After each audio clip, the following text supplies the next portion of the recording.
Hello बच्चों, good morning. कैसे हैं आप सब? आई होप कि आप लोग बहुत अच्छे होंगे, होने भी चाहिए। सबसे पहले आप सबका हमारे YouTube channel global chemistry classes bye Amandeep sir में स्वागत है। उम्मीद करता हूं आपको वीडियो काफ़ी पसंद आ रहा होगा। अगर पसंद आ रहा है तो आप लोग लाइक करें, सब्सक्राइब करें और ज़्यादा से ज़्यादा लोगों को सब्सक्राइब करने को भी कहें। बिल्कुल, चलिए इसी के साथ हम लोग स्टार्ट करते हैं। आज सॉलिड स्टेट का यह 13वां वीडियो लेक्चर है और आज के इस वीडियो लेक्चर में हम लोग प्रीवियस क्लासेस में जो हम लोग थ्योरीज पढ़े थे, जितने भी थ्योरीज पढ़े हैं प्रीवियस क्लासेस में, उसके आधार पे आज क्वेश्चंस कराएंगे आपको।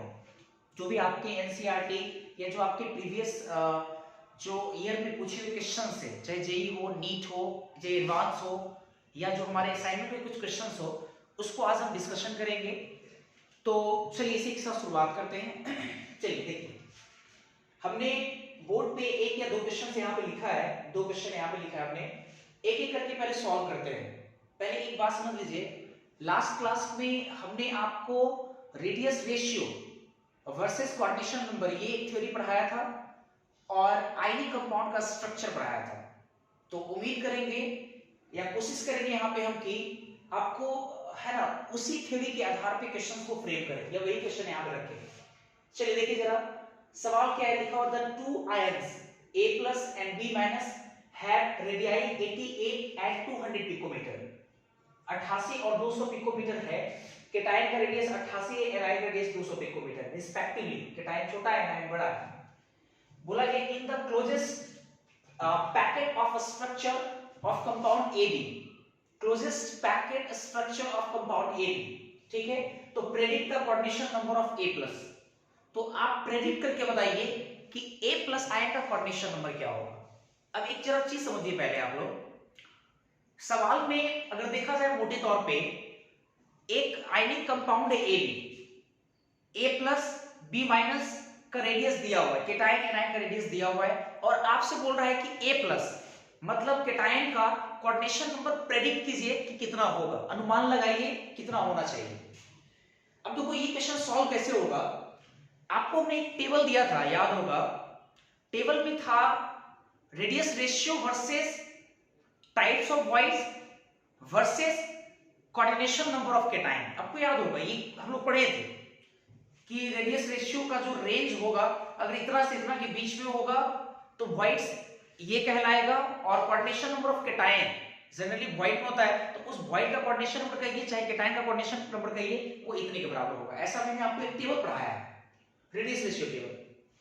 तो हमें क्या करना चाहिए फर्स्ट ऑफ ऑल कि जो केटायन एनायन का रेडियस दिया हुआ है, देखिए जरा अच्छे से, AB एक आयनिक कंपाउंड है,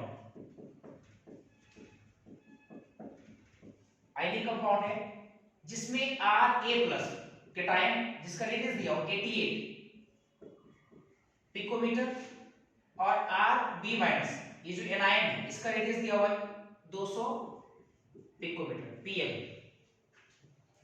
हमें क्या करना चाहिए, नाउ रेडियस रेशियो निकालना चाहिए। रेडियस रेशियो RR, तो RR याद करो, R केटायन बटा R एनायन या स्मॉल आयन बटा बिगर आयन। सॉल्व करते हैं इसको। केटायन का रेडियस कितना है 88 और एनायन का 200। तो अगर इसको सॉल्व करेंगे तो मेरे को लगता है 0.44 आएगा, 0.44। रेडियस रेशियो 0.44 आ गया। अच्छा, अब अगर रेडियस रेशियो 0.44 आया है ना, तो याद कीजिए अगर इफ रेडियस रेशियो का वैल्यू 0.414 के बराबर या उससे ज्यादा लेकिन 0.732 से छोटा हो, अगर रेडियस रेशियो इफ अगर इतना हो, तो आप याद कीजिए कि इस कंडीशन में अब वो 0.44 ऑब्वियसली 0.414 से बड़ा है लेकिन 0.732 से छोटा है। तो अगर ये चीज है तो याद करो टाइप्स ऑफ वॉइड्स कैसा बनता था, याद करो ऑक्टेट वॉइड बनता था। इस केस में अगर ऑक्टेट वॉइड है तो इसलिए हमको निकालना क्या है, coordination number of cation A+। तो याद करो उस टेबल में coordination number of cation A+ बराबर कितना हो जाएगा ऑक्टेट व्हाइट में इसका मतलब 6 हो जाएगा, तो इसका आंसर हो जाएगा 6। इस तरह से हम लोग अप्रोच करेंगे। रेडियस दिया हुआ है, कोऑर्डिनेशन नंबर पूछे तो आप रेडियस रेशियो निकाल लीजिए और उसको देखिए किस रेंज में मैच कर रहा है, उस रेंज के हिसाब से कैटायन का कोऑर्डिनेशन नंबर निकल जाएगा हमारा, है ना, आपको याद होगा। चलिए ये क्वेश्चन ऐसे बन गया, हालांकि बड़ा इंपॉर्टेंट है, कई बार एग्जाम में भी पूछा हुआ है। चलिए इसको देखते हैं जरा। सेकंड क्वेश्चन लिखे हैं, caesium chloride CaCl has the BCC arrangement. हालांकि आपको हमने लास्ट क्लास में सोडियम क्लोराइड, सीजियम क्लोराइड और भी 2-3-4 स्ट्रक्चर आपको पढ़ाए थे, उसमें आपको याद होगा सीजियम क्लोराइड स्ट्रक्चर हम आपको पढ़ाए थे, जिसको हम लोग बोलते थे बॉडी सेंटर्ड स्ट्रक्चर ही बोलते थे।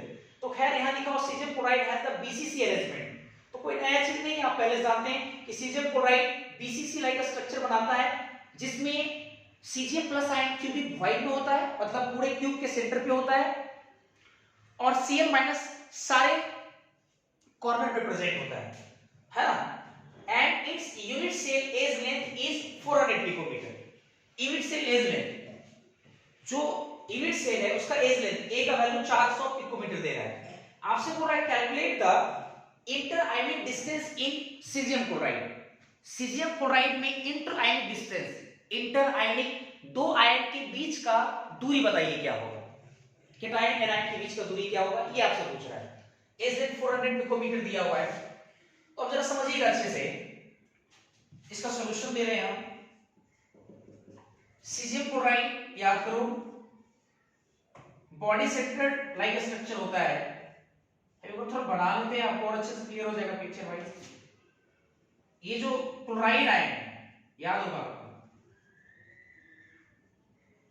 सीजियम क्लोराइड में जितने भी क्लोराइड आयन है वो पीसीसी को ऑक्युपाई करता है, Cl माइनस,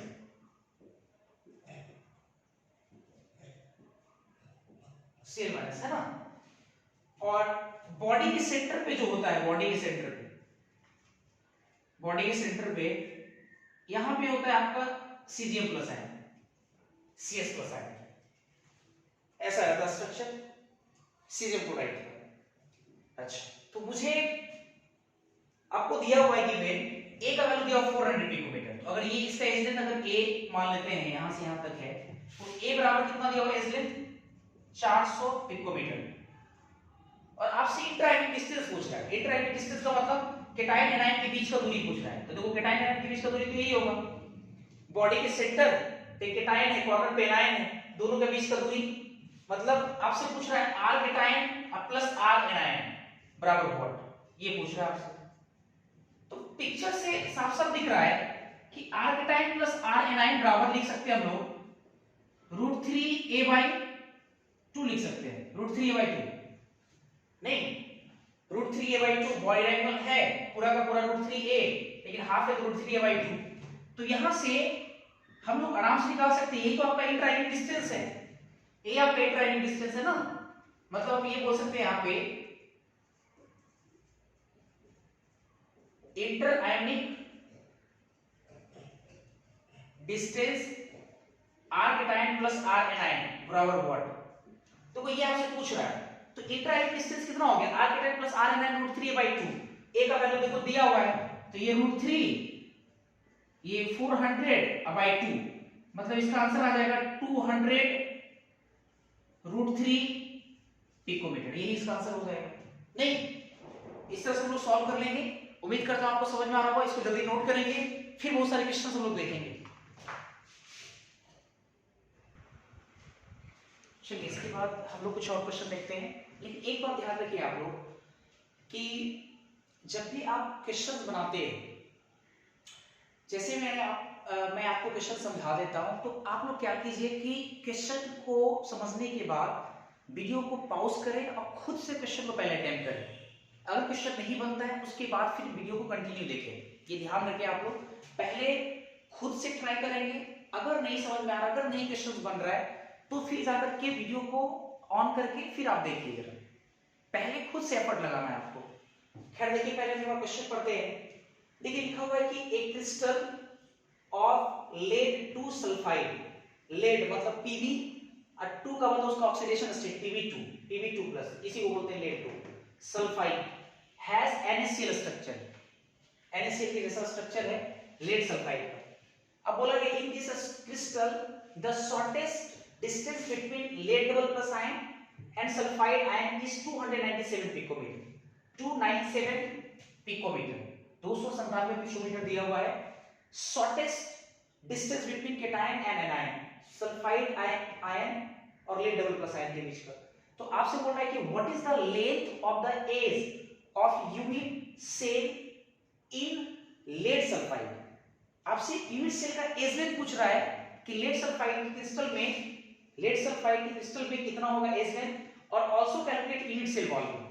सवाल बहुत इजी है, आप बस ये समझिए कि जी जो लेड सल्फाइड है वो NaCl के जैसा स्ट्रक्चर बनाता है, NaCl के जैसा स्ट्रक्चर। तो आप याद कीजिए NaCl का स्ट्रक्चर अगर बनाएगा NaCl के जैसा, तो केटायन और एनायन के बीच का दूरी कितना होता है NaCl के स्ट्रक्चर में?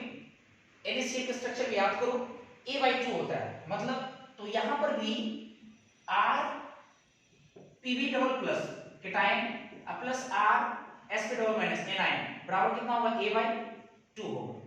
इतना लिख सकते हैं क्योंकि NaCl के जैसा स्ट्रक्चर है लेड का, मतलब PbS का जो स्ट्रक्चर है ये तकरीबन NaCl के जैसा है ना।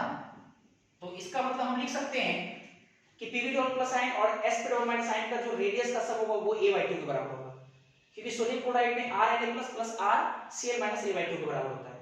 इन दोनों का सम दिया हुआ है, distance between Pb double plus ion and sulphide minus ion 497, तो ये 297 बराबर a/2, तो इसलिए a बराबर कितना निकल जाएगा 2 * 297 पिकोमीटर। इसको अगर मल्टीप्लाई करेंगे 7 × 14 के 4 हासिल 1, 9 × 18 19 के 9 हासिल 1, 4 1 5 594 पिकोमीटर आ गया। ये हो गया आपका एज लेंथ, ये मतलब एज लेंथ। ये तो देखो पहला पार्ट निकल गया। और also calculate unit cell volume, तो वॉल्यूम ऑफ यूनिट सेल का वॉल्यूम क्या होगा याद करिए, कैसा होता है आपका क्यूब होता है ना, क्यूब। तो अगर a निकल गया तो a का क्यूब सॉल्व कर देंगे, हमारा यूनिट सेल का वॉल्यूम आ जाएगा a का क्यूब, मतलब 594 का होल क्यूब करेंगे तो हमारा ये आ जाएगा 594 का होल क्यूब, पिकोमीटर का होल क्यूब आ जाएगा, है ना। पिकोमीटर सॉल्व करना है आपने को, ये आंसर आ जाएगा। चलिए आगे देखते हैं हम लोग। ये तो चलो ठीक है, हो गया, काफी आसान क्वेश्चन है। ये दोनों आइए जरा, ये दोनों क्वेश्चन ऐसा है कि आप ओरली सॉल्व कर सकते हैं, आपको कलम कॉपी उठाने की भी जरूरत नहीं है, आप आराम से इसको सॉल्व कर सकते हैं। सिर्फ देखना अच्छे से प्लीज। देखिए सवाल क्या है, लिखा होता है tetrahedral voids form by CCP arrangement. कोई नया चीज नहीं है, आप जानते हैं कि सीसीपी में दो तरह का वॉइड बनता है, टेट्राहेड्रल और ऑक्टाहेड्रल वॉइड। लेकिन यहां बोला जाता है tetrahedral voids form by CCP arrangement of chloride ion in rock salt structure R, मतलब रॉक सॉल्ट का मतलब NaCl का स्ट्रक्चर है। NaCl के स्ट्रक्चर में chloride ion Cl minus ion CCP arrangement कर रहा है। CCP मतलब FCC लैटिस पॉइंट पर क्लोराइड आयन है, और उसके कारण जो टेट्राहेड्रल वॉइड बन रहा है वो टेट्राहेड्रल वॉइड, अब ऑप्शन 4 दिया हुआ है, occupied by Na+ ion, occupied by Cl minus ion, occupied by either Na+ और Cl- ion, a deep vacant। दिमाग में जोर डालिए, NaCl का हमने स्ट्रक्चर आपको काफी डिटेल पढ़ाया है ना, और उस हिसाब से सोचिए कि टेट्राहेड्रल वॉइड को कौन ऑक्युपाई करता है, sodium plus ion, chloride ion, या सोडियम क्लोराइड दोनों में से कोई भी कर सकता है, या वैकेंट रहता है। आपको याद होगा सोडियम क्लोराइड के स्ट्रक्चर में, रॉक्सल के स्ट्रक्चर में क्लोराइड आयन CCP का अरेंजमेंट करता है, और उसके कारण जो दो तरह का वॉइड बनता है टेट्राहेड्रल ऑक्टाहेड्रल, उसमें Na+ ऑक्टाहेड्रल वॉइड को ऑक्युपाई करता है, ऑक्टाहेड्रल वॉइड को। तो टेट्राहेड्रल वॉइड क्या है आपका, वैकेंट है, इसका आंसर होगा वैकेंट। ये हो जाएगा इसका आंसर क्या, अच्छा इसका आंसर चलो ठीक है वैकेंट हो गया। नेक्स्ट क्वेश्चन पे आते हैं। नेक्स्ट क्वेश्चन है in the closest packing of atom A, जिसका रेडियस Ra है, the radius of atom B that can be fitted into tetrahedral void is. ये भी बड़ा बढ़िया सवाल है, इसको थोड़ा समझिए अच्छे से, देखिएगा जरा। क्लोजेस्ट पैकिंग बनाया जा रहा है एटम A के द्वारा, बढ़िया बातों को समझिए थोड़ा। क्लोजेस्ट पैकिंग मतलब काफी कॉम्पैक्ट पैकिंग बनाया जा रहा है एटम A को लेकर के, जिसका रेडियस Ra है। आपसे बोला the radius of atom B that can be fitted into tetrahedral voids। मतलब जब आप एक एटम का यूज करके जब आप क्लोजेस्ट पैकिंग बनाए, कॉम्पैक्ट पैकिंग बनाए, तो उसके वजह से ऑब्वियस दो वॉइड आएगा, एक टेट्राहेड्रल एक ऑक्टाहेड्रल वॉइड। तो आपसे बोला जा रहा है कि एक दूसरा एटम बी एटम जो है वो फिटेड है, fitted into the tetrahedral void. तो अगर बी एटम टेट्राहेड्रल वॉइड में फिट है तो उसका रेडियस कितना होगा? तो मतलब रेडियस कितना होगा अगर आपसे ये बोला गया तो आप याद करो जरा रेडियस रेशियो। इस केस में अगर हम देखें, देखो इसका आंसर यहां पे दे रहे सॉल्यूशन। रेडियस रेशियो जरा सोचो कि आर कैटायन मतलब वाइड का रेडियस, आर कैटायन मतलब जिसको आप रेडियस ऑफ बी बोल सकते हैं क्योंकि बी स्मॉलर आयन है और वो वाइड में जा रहा है, r b, radius of bigger ion मतलब ए जिससे आप बनाए आर ए, इसका रेशियो कितने के बराबर है? टेट्राहेड्रल वाइड बन रहा है, टेट्राहेड्रल वाइड में गया है, तो इसका रेशियो कितने के बराबर आएगा? 0.225। तो आपसे पूछ रहा है रेडियस ऑफ बी कितना होगा, तो इसलिए देखिए ना रेडियस ऑफ बी कितना हो जाएगा? आर बी कितना हो जाएगा?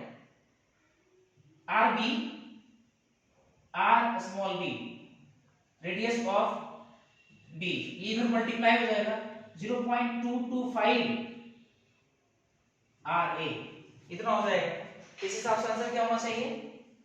बी आंसर, ये इसका आंसर बी हो जाएगा।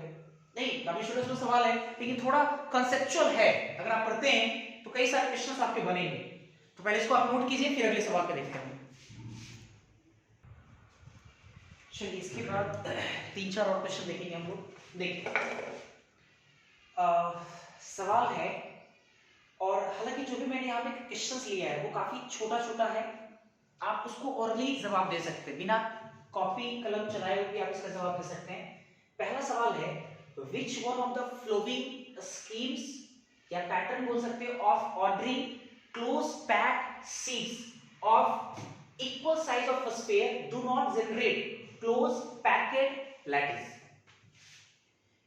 बढ़िया समझिए, क्वेश्चन कह रहा है कि ऐसा कौन सा स्कीम है, ये 4 स्कीम दिया हुआ है, या ऐसा कौन सा पैटर्न है कि अगर हम इक्वल साइज का स्फीयर लेंगे तो वो क्लोजेस्ट पैकिंग या क्लोजेस्ट पैक स्ट्रक्चर जनरेट नहीं कर पाएगा, क्लोजेस्ट पैकिंग को जनरेट नहीं कर पाएगा।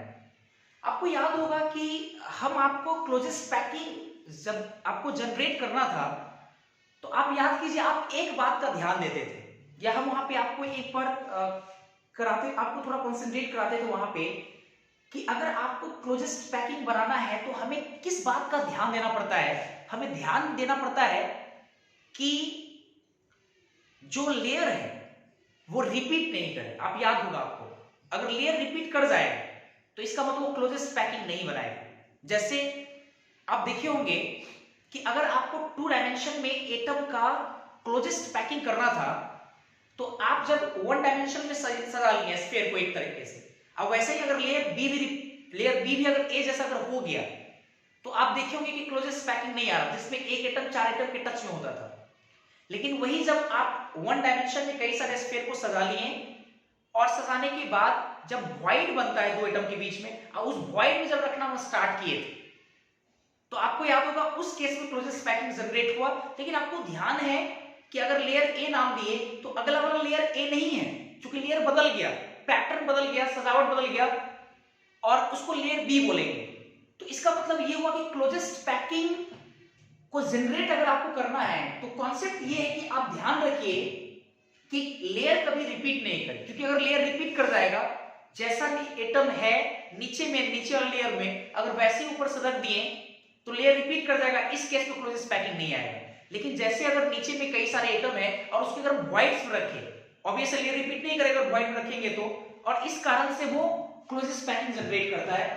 तो आप ये देखिए ना कि अगर क्लोजेस्ट पैकिंग नहीं होने के लिए सर क्या हो जाएगा, या क्या हो जाएगा जब क्लोजेस्ट पैकिंग नहीं हो, जब लेयर कई बार रिपीट कर गया हो तो क्लोजेस्ट पैकिंग वो जनरेट नहीं करेगा। जैसे इसमें देखो ए बी सी, देखो हर सक्सेसिव जो लेयर है वो रिपीटेड नहीं, ए के बाद बी है, बी के बाद सी के बाद ए के बाद बी के बाद सी, तो सक्सेसिव कोई भी 2 लेयर रिपीट नहीं कर रहा है। अगर सक्सेसिव 2 लेयर अगर रिपीट कर जाएगा तो वो क्लोजेस्ट पैकिंग नहीं देगा।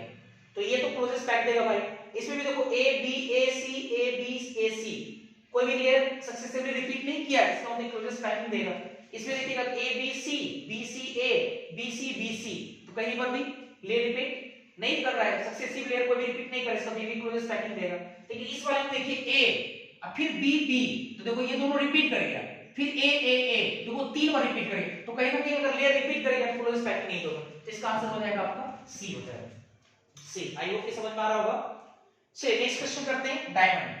याद होगा आपको लास्ट क्लास में मैंने डायमंड के स्ट्रक्चर से खत्म किया था, डायमंड का स्ट्रक्चर पढ़ाने के बाद मैंने खत्म किया था, कुछ चीजें मैंने आपको पढ़ाया था डायमंड के बारे में। इस पे एक सवाल आया हुआ है, in diamond carbon atom occupies FCC lattice point as well as alternate tetrahedral point. कोई नई बात नहीं है, हम लोग जानते हैं डायमंड के स्ट्रक्चर में तो एक होता है, डायमंड का स्ट्रक्चर जिंक सल्फाइड के जैसा होता है, और जहां पे जिंक जहां पे सल्फाइड है वहां पे हम लोग कार्बन सोचेंगे, तो ये हो गया आपका जिंक सल्फाइड, ये डायमंड का structure. Tetrahedral void, half of the tetrahedral void में अल्टरनेट मतलब half of the tetrahedral void और एफसीसी में। आपसे बोला गया if edge length of unit cell is 356 picometre, अगर एज का लेंथ 356 पिकोमीटर है तो then radius of carbon atom is, तो कार्बन एटम के बीच ये सॉरी कार्बन एटम का रेडियस बताइए कितना होगा। लास्ट क्लास में मैंने आपको पढ़ाया है, थोड़ा सा इसका सॉल्यूशन इस साइड में देते हैं आपको याद कराते हैं, है ना, बढ़िया से।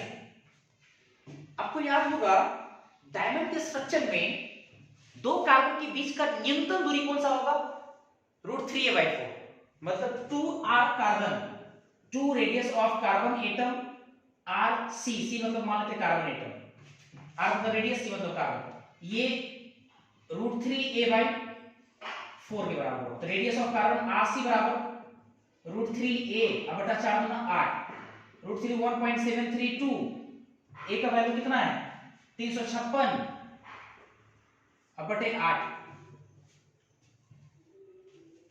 और इसको सॉल्व करेंगे तो ये आपका पिकोमीटर में आ जाएगा। इसको सॉल्व करेंगे, देखिए सर अच्छे से, 8 ये 4 के पावर में 4 गुना 8, और ये 4 7 28 4 8 32, और 3 पर 32 38 हो जाएगा। नहीं 4 के पावर नहीं कटेगा, सिर्फ 2 के पावर पहले काटते, 2 6 8, 2 के पावर में 2 एकम 2, 2 7 14 और 18, 2 9 18, ये हो गया। और 4 के टेबल में इसको अगर सोचे जरा काटने के लिए 16 13 12, हाँ ठीक है, देखो 4 के टेबल में भी कटेगा, ये 4 के टेबल कटेगा कितना 0 पहले काट लेते हैं इसको, उसके बाद देखते हैं। 4 6 16 और 13 4 3 12 और 4 3 12, मतलब जैसा नीचे अगर आया होगा तो कटिंग करेंगे तो 0.433 इंटू 179, अगर मल्टीप्लाई कर दें तो कितना आ जाएगा दोस्त 0.433179। आंसर में गैप थोड़ा ज्यादा है क्या, 251 154, गैप तो बहुत ज्यादा है, थोड़ा अप्रोक्सीमेशन करते हैं जल्दी निकल जाएगा ऐसे। 179 0.433, 0.4 मान लेते हैं, है ना, 0.433 को 0.4 मान लेते हैं, तो 0.4 को 179 से गुना करते हैं, तो 179 इंटू 4, 4 9 36 की 6 हासिल 3, 4 7 28, 31 की 1 हासिल 3 और 4 3 7, 716 और दशमलव 1 लगाएंगे 71.6 और हमको ऐसा लगता है कि 77 के करीब आएगा, 77 के करीब, और ये आंसर हो जाएगा। एग्जैक्ट करके करेंगे तो उतना आ जाएगा। 71.6 इसलिए गया कि यहाँ पे अप्रोक्सीमेशन किए हैं, है ना, इसलिए वो आया है, नहीं तो अगर जी 4 3 लेकर करेंगे तो ऑब्वियस आ जाएगा 77.07, अप्रोक्सीमेशन किए बिल्कुल। चलिए आगे बढ़ते हैं हम लोग। हाँ जी, आई होप इसको समझ में आ गया होगा आपको, इसमें आइए सर। नेक्स्ट क्वेश्चन है, ये जो सवाल है ये जे मेंस में पूछा हुआ क्वेश्चन है, जे मेन 2019 में पूछा हुआ सवाल है, 2019 में पूछा हुआ सवाल है। और ये जो नीचे वाला जो क्वेश्चन है ये आपका नीट के एग्जाम में आ चुका है, नीट 2016 में ये पूछा हुआ सवाल है। देखेंगे आप लोग, क्वेश्चन लिखा हुआ है कि a element has face centred cubic structure मतलब FCC with a cell is a, the distance between the centers of two nearest tetrahedral void in the lattice is, मतलब सिंपल सी बात है कि कोई एलिमेंट जो है वो एफसीसी बना रहा है, FCC face centred cubic crystal system बना रहा है और आपसे पूछ रहा है और ये भी बोला कि जिसका एज लेंथ जो है ए, एफसीसी बना रहा है जिसका एज लेंथ ए है, उस क्यूब का एज लेंथ ए है। आपसे बोल रहा है कि the nearest distance between two tetrahedral voids in the lattice is, तो दो टेट्राहेड्रल वॉइड के बीच का नियरेस्ट डिस्टेंस कितना होगा। आपको याद होगा तो कोई इसका आंसर डायरेक्ट आसाना से डायरेक्ट आप मार सकते हैं। आपको याद होगा हमने आपको पढ़ाया है कि एफसीसी अगर कोई एक यूनिट सेल है, अगर आप उस एक यूनिट सेल को 8 छोटे छोटे क्यूब में बांटते हैं, 8 छोटे छोटे क्यूब में डिवाइड करते हैं, तो प्रत्येक क्यूब का जो सेंटर होता है वो अपने आप में एक टेट्राहेड्रल वॉइड है।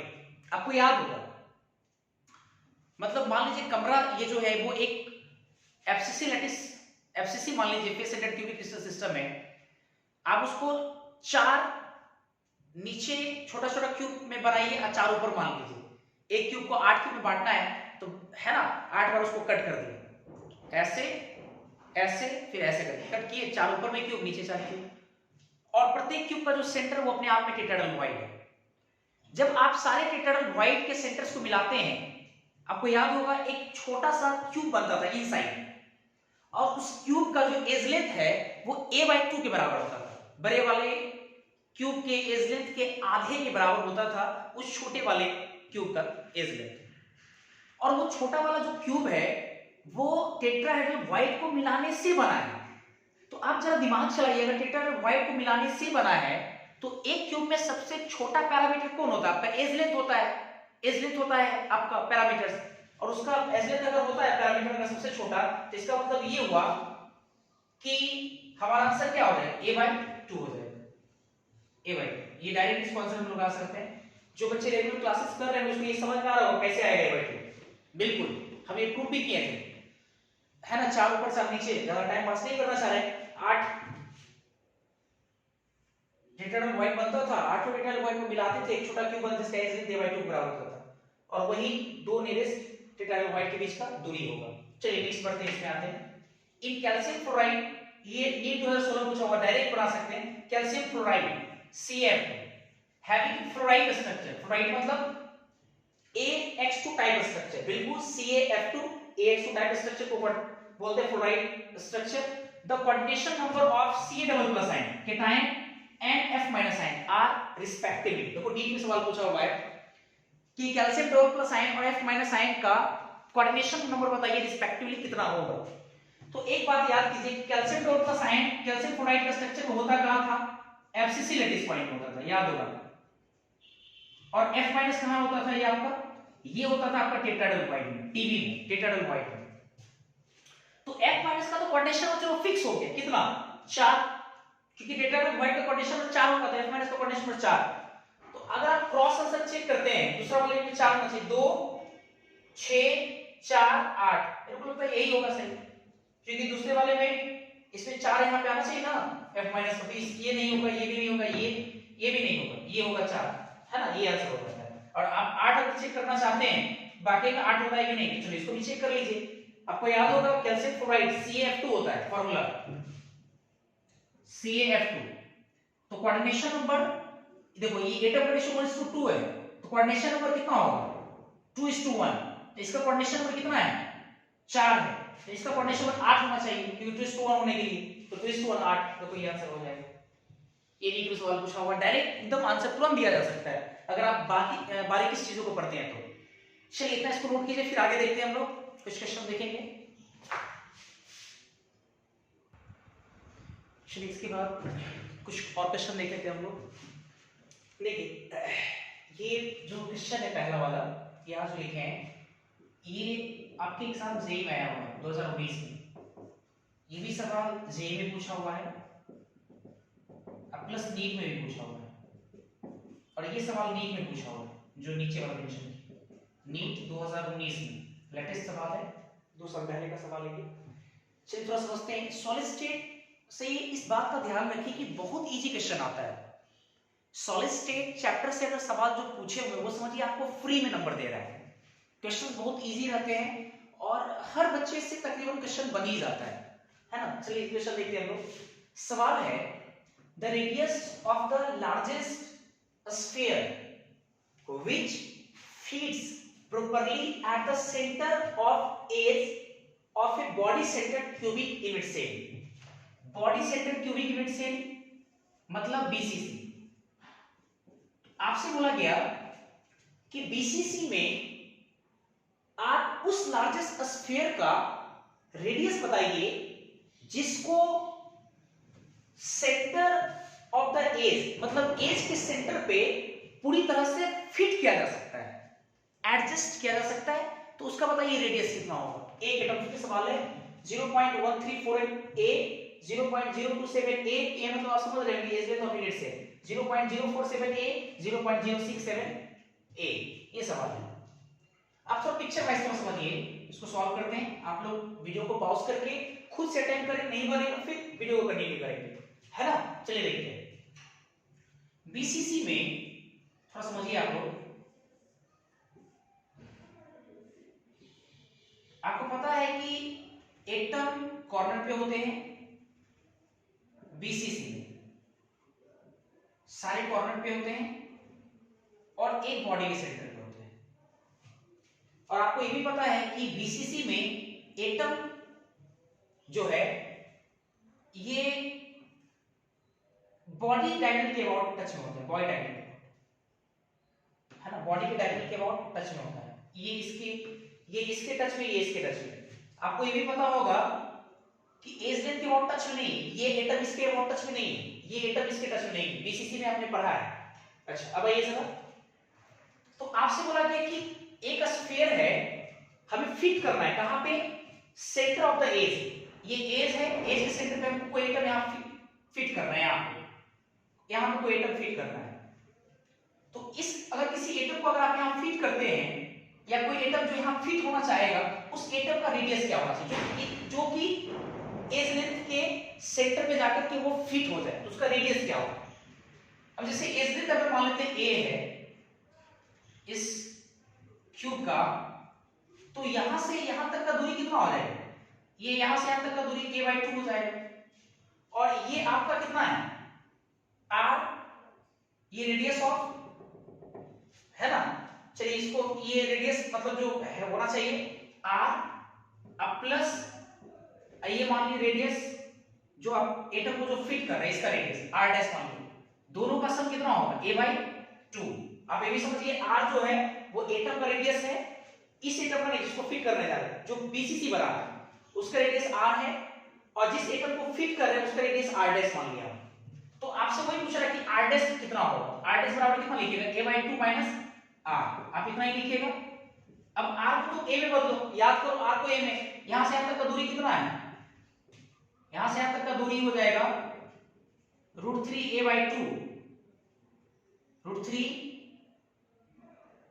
a/2,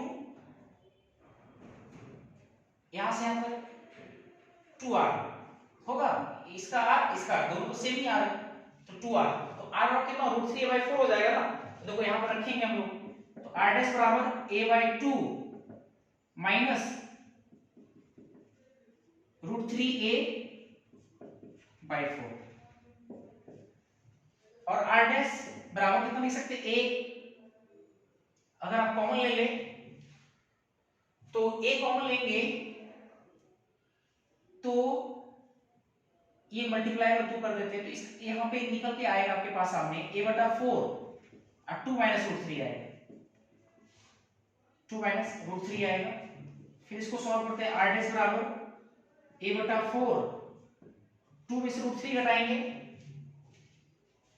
1.732 घटाएंगे 1.732, 10 में से 2 गया 8, 9 में से 3 गया 6, 8 में 7 गया 1, 8 तो 10 के 0 से 1 3 में 10 के 0 से 7 1 8 1 9 नहीं 9 में से 7 गया 2, 268, 0.26 है, 0.268 आ जाएगा, है ना। 8 10 के 0 से 6 3 9 10 के 0 से 1 7 9 1 10 के 0 से 1 हेतु। हाँ बिल्कुल 0.268 आएगा। इसको डिवाइड कीजिएगा तो 4 6 24 और 28 4 7 28 3 0 0.067 0.067 देखो 0.067 है, मतलब डी आंसर इसका हो जाएगा। कितना आएगा आंसर चेक कर लीजिएगा, आपको देखिएगा आई होप कि आपको समझ में आ रहा होगा। बिल्कुल चलिए इसके आगे बढ़ते हैं। थ्योरी पढ़िएगा, जो भी हम बातें बोल रहे हैं ऐसा नहीं कि हम नया नया चीज बोल रहे हैं, हम वही बोल रहे हैं जो आपको हम पहले भी समझा चुके हैं। हाँ जी आगे बढ़ते हैं। अब देखो ये सवाल बड़ा इजी है, शुरुआत के पहला या दूसरा क्लास में आपको ये पढ़ाए हैं सिखाए भी है। आपसे पूछ रहा था primitive unit cell edge sorry the primitive unit cell has unequal edge length. Primitive unit cell has unequal edge length, a not equal to b b not equal to c, मतलब बेसिस फैक्टर तीनों आपस में बराबर नहीं है, unequal edge length हो, and all axial angles different from 90 degree. जितने भी एक्सियल एंगल्स होंगे वो 90 डिग्री से डिफरेंट होने चाहिए, 90 डिग्री से different, all axial angles different from 90 degree, मतलब 90 से अलग होना चाहिए सारे एंगल अलग अलग होना चाहिए और 90 से भी अलग होना चाहिए। मतलब आपसे ही बोल रहा है ऐसा कौन सा क्रिस्टल सिस्टम पॉसिबल है जिसके लिए एज लेंथ आपस में बराबर नहीं है, और साथ ही साथ अगर एंगल्स की बात करें अगर हम, तो एंगल्स भी 90 डिग्री के बराबर नहीं है, alpha not equal to beta not equal to gamma और नॉट इक्वल टू 90 डिग्री, मतलब 90 से डिफरेंट हो, कोई 30 हो कोई 40 हो कोई 50 हो, इस तरह से axial angles different from 90 degree, all axial angle different from 90 degree, सारे एंगल जो वो 90 डिग्री से डिफरेंट हो, अलग हो, तो ये वाला डिफरेंस। अब ये रिलेशन किसमें होता था याद होगा आपको, ट्राइक्लिनिक में, क्यूबिक में कोई क्रॉस नहीं, सेकंड वाला होता था टेट्रागोनल एक क्रॉस, तीसरा होता था ऑर्थोरोम्बिक, तो दो क्रॉस इसमें हो गया, फिर चौथा में होता था मोनोक्लिनिक, तीन क्रॉस, दो क्रॉस इधर एक क्रॉस यहाँ पे, एक क्रॉस हम गामा में करते थे 90 डिग्री, अल्फा बराबर बीटा बराबर 90 degree, gamma not equal to right. अब फिर पांचवा में जब जाते थे ट्राइक्लिनिक में तो चार क्रॉस, तो दो क्रॉस इसमें और दो क्रॉस इसमें, इसमें बोलते थे याद करने की 90 भी क्रॉस होगा, तो ये किसमें होगा, ट्राइक्लिनिक में, तो ये इसका आंसर हो जाएगा। नेक्स्ट क्वेश्चन आइए, नीट 2020 से पूछा हुआ सवाल है, ए compound is formed by cation C anion A, मतलब एक कंपाउंड है आयनिक कंपाउंड जो दो तरह के आयन से मिलकर बना है, एक केटायन C से एनायन A से। आपसे बोला था anion form hexagonal closest packing SCP बना रहा है, कौन, anion, lattice the cation occupying 75%